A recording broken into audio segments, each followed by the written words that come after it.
Congreso inmediatamente porque bono de clase media, IFE, también créditos blandos, toda la gente está atenta. Vamos a las siguientes portadas. Ahí tensa sesión por bono clase media. Senado despacha proyecto y la oposición advierte que no evitará un tercer retiro del 10%.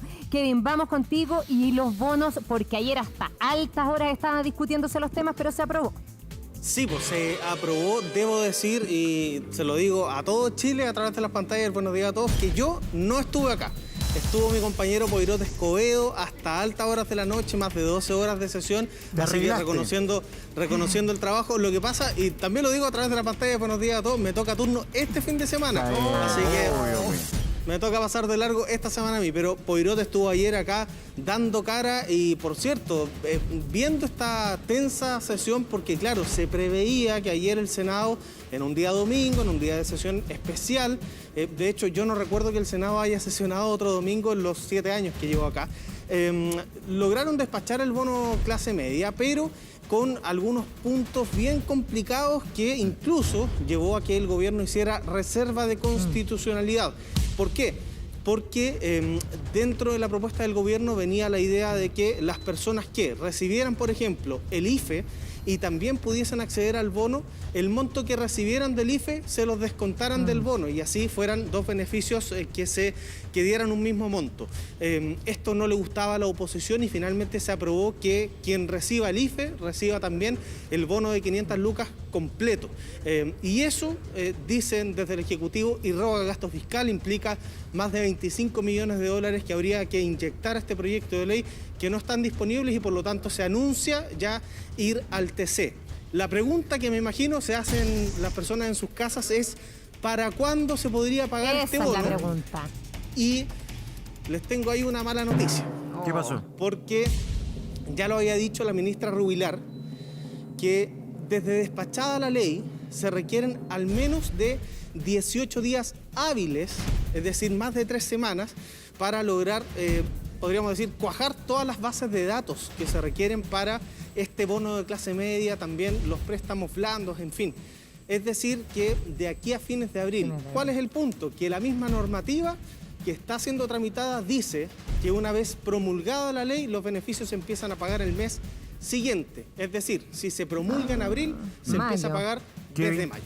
A ver, es súper importante lo que nos estás diciendo, porque en el fondo acá se ha pedido a mucha gente que haga una cuarentena estricta. Están encerrados, hay algunos que han tenido que dejar de trabajar, muchos, ¿no?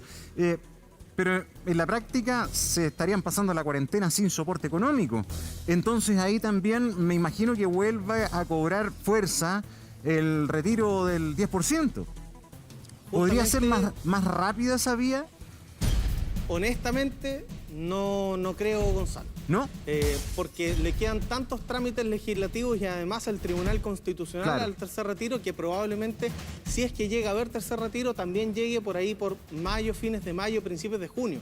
Es decir, que para afrontar estas semanas de cuarentena, donde hay más de 16 millones de personas confinadas casi toda la semana, hoy, derechamente, hay que decirlo y ser bien responsable, todavía no hay ayuda. Ya, pero Kevin, a ver, cuando estamos hablando de lo menos que se podría demorar, estaríamos hablando de fines de abril. Pero no es seguro tampoco. Porque por mucho que... ¿El tercer retiro dices tú, Carola? Sí, ya a estas alturas cualquier ayuda, Kevin, lo que caiga.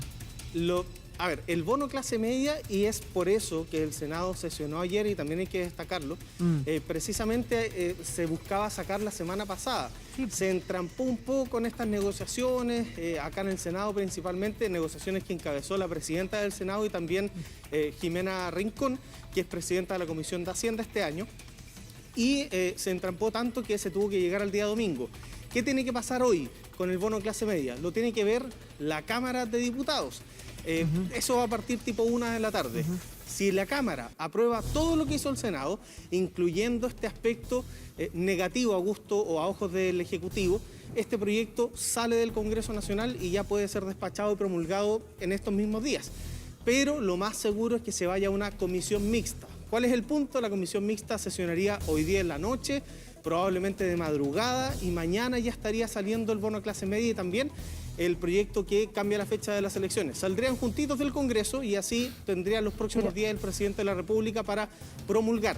Y desde promulgado se empiezan a hacer todas estas recogidas de bases de datos para poder entregar el bono lo antes posible. Yo no dudo de que el gobierno va a poner toda la maquinaria a andar lo antes posible para pagar el bono lo antes posible, pero no hay que pensar que el bono pueda llegar en el mes de abril. Poniéndose en el peor de los casos, debería llegar en mayo. Ya, y en el mejor de los casos, por lo que tú estás diciendo, llegaría en mayo. Es importante que expliquemos eso, Kevin, el bono de clase media, para que la gente lo entienda bien. Tú dices ya, podría estar en el mejor de los casos en mayo. En el peor de los casos, Mari, insisto, en el peor de los casos va a estar en mayo, en el mejor de los casos quizás se apura la máquina y se paga en abril. Ya, ojalá sea en abril, ya. Pero ojalá. ¿De cuánto sería? Incluye también a los pensionados de renta vitalicia, porque mucho se discutía que no vaya a tener letra chica, sale de 500 lucas, ¿es así, no? Para que tú nos expliques. Ya, son varios aspectos del bono clase media. Ustedes lo hablaban hace un par de días con la ministra Rubilar de Desarrollo Social y Familia. A ver, bono clase media de 500 lucas directo al bolsillo para quienes tengan rentas entre sueldo mínimo y 408.000 pesos. Directo. De ahí hacia arriba, uno tiene que justificar que ha caído sus ingresos en un 20% en el tramo de 408.000 pesos y 1,5 millones de pesos, en términos brutos, obviamente. Desde 1,5 millones hacia 2 millones de pesos de renta, lo que se hace es entregar el bono justificando esta caída de ingresos del 20%, pero el bono es decreciente, ya no es de 500 lucas, sino que va bajando a medida que el salario es mayor. Acuérdense también que está la idea de los préstamos blandos, que dice relación con también justificar caída de ingresos cerca del 20% o 20% y más, para poder acceder a un préstamo que se empieza a pagar el próximo año y que tiene un máximo de cuotas de 48 cuotas. Kevin. ¿Tú bien? Sí. ¿Sabes lo que pasa? Que acá yo quiero subrayar un tema. Acá ha habido críticas, y tú lo debes saber mejor que nosotros, dentro del propio oficialismo por la excesiva focalización. Y es verdad, los recursos siempre son escasos en el Estado y es mejor dirigirlos a quienes más lo necesitan. El problema es que hoy día hay gente que a lo mejor el año pasado no lo necesitaba. Pero vean, por ejemplo, hoy día en la prensa, si no me equivoco, el Mercurio, un informe del Banco Mundial, 2,3 millones de personas cayeron a vulnerabilidad en Chile. De ellos, incluso personas que eran, para que vean lo transversal que es, personas que estaban consideradas como de clase alta, bajaron a clase media. O sea, esto ha sido una disminución de ingresos grande para todos y especialmente para los que menos tienen. Pero, por ejemplo, hay mucha gente que me está escribiendo ahora y me dicen, oye, ¿sabes que yo tengo un local chico? Soy comerciante. Tuve que cerrar porque no me dejan funcionar. Tengo un par de empleados. No tenemos acceso a ni un bono. Porque por los ingresos que teníamos, los que están registrados en impuestos internos, no caemos dentro del universo de bonificación de los IFE o el bono clase media. Entonces te queda una buena parte de gente que está necesitada hoy día. Si no tiene ingreso, no tiene ingreso. Gonzalo, de hecho, te voy a poner el siguiente ejemplo. Este bono, clase media, venía con una cobertura del 60% de la población más vulnerable. Sí. Se subió al 80%.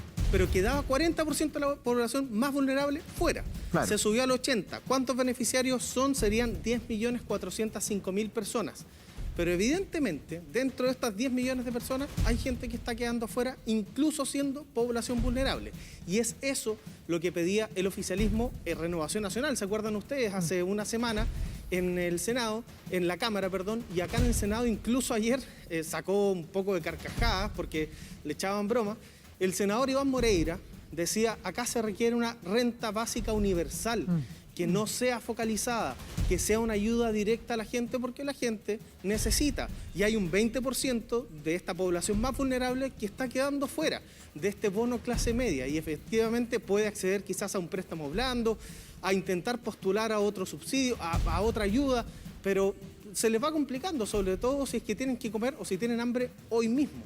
Kevin, pero es que sabes que lo conversábamos también la semana pasada, mucho crédito blando, por mucho que tengas un año para poder empezar a pagar, pero la incertidumbre que estamos viviendo, y si uno se pone en los zapatos del año pasado, nadie hubiese pensado que íbamos a volver a marzo o abril en la misma situación, o incluso peor que lo que teníamos en el 2020.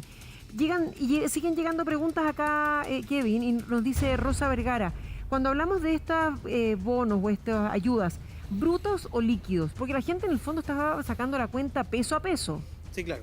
Yo tengo entendido, no lo he conversado con las autoridades, lo voy a preguntar, me comprometo ahí con la... Rosa Vergara. ¿me dijiste? Con Rosa, pero tengo entendido que la ayuda es directa, completa. Si es un bono de 500 lucas, son 500 lucas al bolsillo. Sí, por lo menos todas las veces que se ha discutido se ha hablado de bruto. No, Entonces, pero eso para el cálculo de renta. sí, claro. Pero se supone que debería ser así y ahí sí que sería, si no, una crítica masiva de letra chica, Sí. si es que no fuera Oye, así. hay un punto que también es bien importante. Perdona que me haya sacado los lentes, pero con el sudor se me empaña. Te ves lindo con la así, mascarilla, Kevin. claro. Perdón, es que la ojera No la se tapa nota. ya No se los nota, lentes. no se nota. Ya. Había un punto dentro del proyecto de ley que era la base de comparación, porque yo les digo a ustedes, tienen que acreditar que se les baja, que caen su ingreso 20%. Pero en base a comparación de qué? El proyecto original traía la comparación de periodo 1, diciembre 2019, enero 2020, con periodo 2, diciembre 2020, enero 2021. ¿Cuál era el problema allí? Que en diciembre de 2019 no fue un mes bueno para gran parte del comercio por lo que sucedió el 18 de octubre, por el estallido social. Por lo tanto, la base de comparación también estaba media complicada y eso se cambió. Acá en el Senado se estableció que la base de comparación son 6 meses del año 2020 con 6 meses del año 2021. Por lo tanto, allí la base de comparación va a ser más, entre comillas, fácil para aquellos que requieran de este bono. Perdón, 2019-2020, ahí sí. Me miraba Nelson Palma con la cara de 2021, no.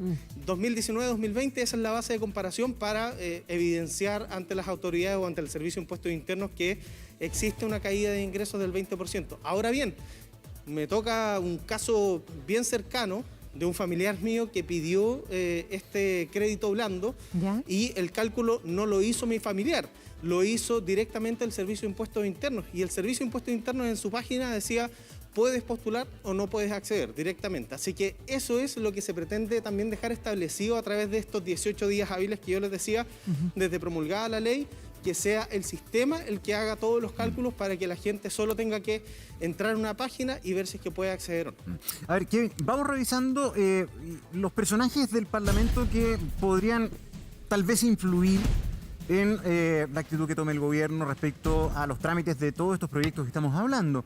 Sí. Por ejemplo, que ha dicho Iván Moreira, tú algo anticipabas, pero la postura de Moreira, la verdad es que ya se parece cada vez más a la de la oposición, en el sentido de que incluso ha hecho llamados a que el gobierno no recurra al Tribunal Constitucional.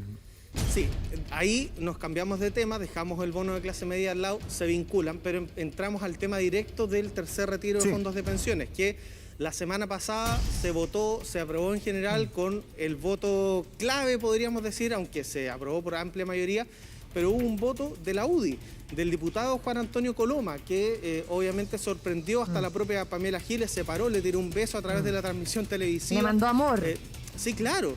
Eso se está replicando también de nuevo en el Senado. Y yo les decía, cuando hicimos el primer despacho del tercer retiro, yo les decía, ya si es que yo les digo que el tercer retiro no va a salir, probablemente salga, porque en el primer y el segundo retiro vimos que era el mismo panorama. Y ahora se está configurando exactamente el mismo panorama que los dos primeros retiros, que al principio la idea no cuajaba, no tenía mucho respaldo político, pero pasado un par de meses, entrada un poco más la pandemia, entradas las cuarentenas, por ejemplo, Tal cual. y la gente sin plata, el Congreso empieza a escuchar también a la gente y empiezan a darse cuenta que se requiere de apoyo, así de sencillo. Y se aprobó la semana pasada el tercer retiro y personajes políticos como Iván Moreira de nuevo empieza a decir, yo voy a votar a favor, entendiendo que el gobierno solo negocia con la oposición, pero además que la gente no tiene plata. Y dijo Iván Moreira la semana pasada, va a ser el retiro de la clase media. Le puso hasta ese nombre, que es algo bien importante. Oye, pero si en la práctica, la gente que menos ahorros tenía, por lagunas, por inestabilidad a lo largo de sus años, ya sacó la plata. 3 millones de chilenos, de hecho. Claro, entonces a la gente que le queda plata en la AFP no es la gente más vulnerable. Pero esa gente que le queda plata en la AFP también está con la soga al cuello y también está encalillada y muchos de ellos están sin ingresos. Mira, Entonces lo que ha Gonzalo, dicho Moreira es, sí. a ver, uno puede entender que el Estado no tiene plata infinita y toda la cuestión, pero si no hay plata para bono, entonces no vayan al TC porque la gente tiene que sacar plata de alguna parte. Tú lo dices, Gonzalo. 3 millones de personas ya sacaron todos sus fondos, pero a la gente que le queda fondo tampoco es la gente más rica. Es gente No, que también necesita. Obvio. Y justamente allí el senador Iván Moreira marcaba ese punto la semana pasada y ayer insistía en el debate del bono clase media que el gobierno no fuera al Tribunal Constitucional. Y esto también lo tomó un candidato presidencial. Ya que hablamos de Jimena Rincón, vamos a hablar de un candidato del otro lado. Mario Desbordes hizo el llamado al gobierno a no ir al Tribunal Constitucional para evitar este cuestionamiento ciudadano. No sé si el gobierno va a dejar de ir al TC, entendiendo que ya hizo la reserva de constitucionalidad. Apenas se votó en general en la Comisión de Constitución de la Cámara, el gobierno, a través del ministro de las Express, hizo la reserva de constitucionalidad, por lo tanto, lo más seguro es que el proyecto llegue al TC. Ahora, día que pasa sin ayudas a la gente, es día que el tercer retiro va generando más adeptos, y eso es algo que se ve en redes sociales, pero también se ve en la calle, en las familias, en la conversa de los días domingos, en fin, o sea, esto se está discutiendo de nuevo. En diciembre del año pasado, cuando se ingresó el primer proyecto del tercer retiro, todos decíamos, no va a pasar. Y hoy día estamos en otro escenario.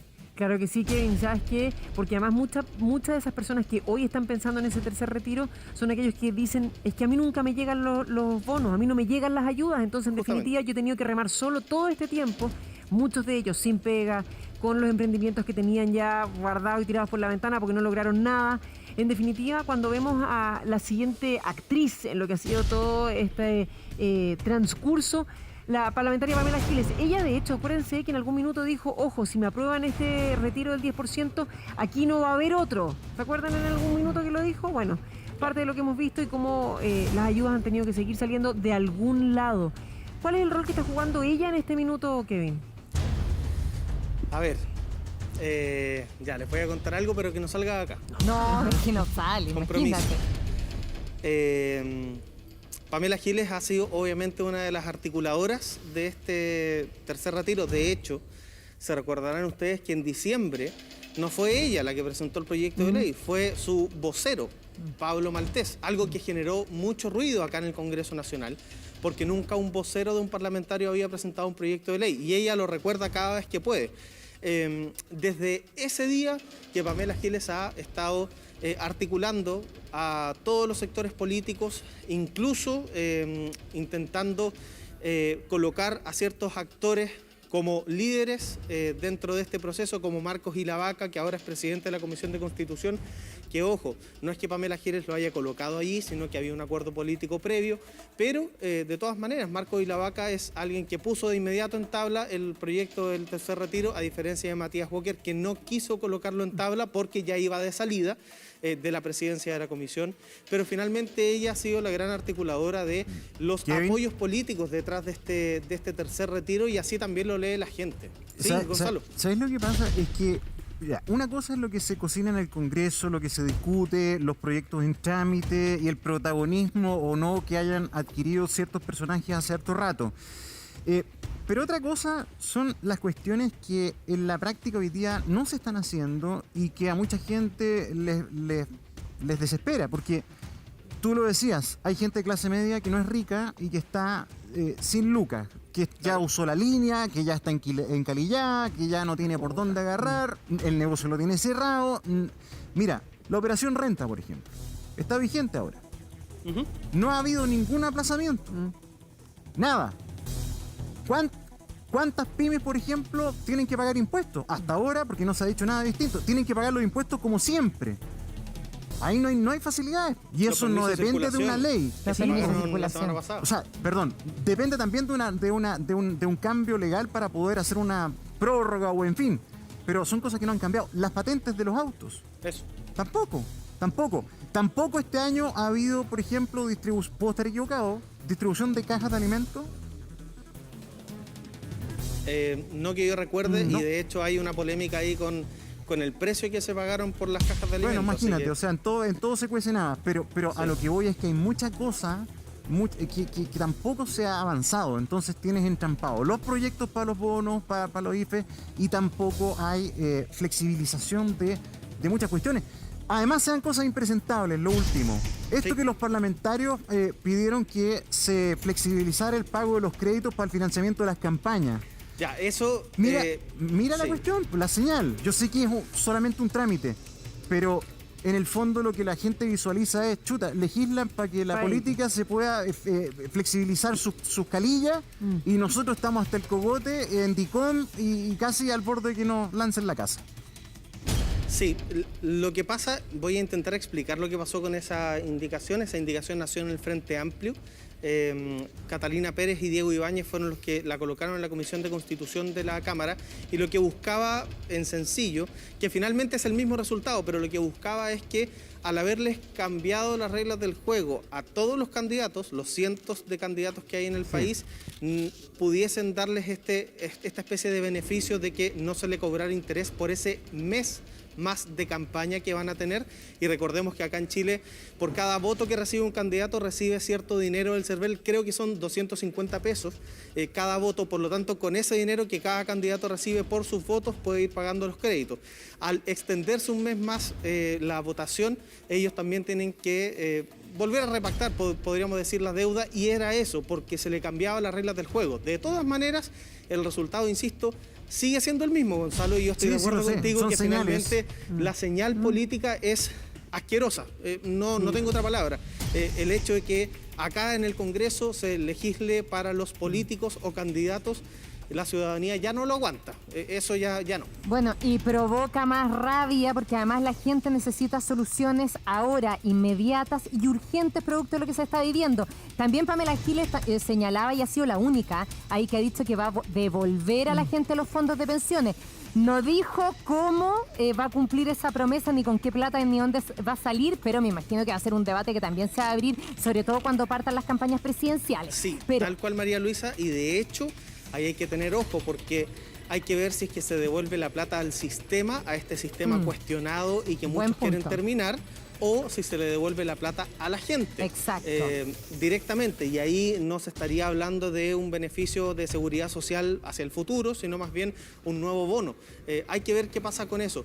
Y yo solamente les quiero recalcar que, al menos acá en el Congreso, hoy la intención, bueno, estuvo ayer en el Senado, ayer domingo, hoy la intención es despachar estos proyectos de ley a la hora que sea. De hecho, la Cámara de Diputadas y Diputados, Diego Paulsen, el presidente de la Cámara, citó a una sesión a la 1 de la tarde, pero ya se prevé que esto se pueda extender hasta altas horas de la noche para despachar hoy mismo el bono clase media y también el cambio de fecha de las elecciones, que era el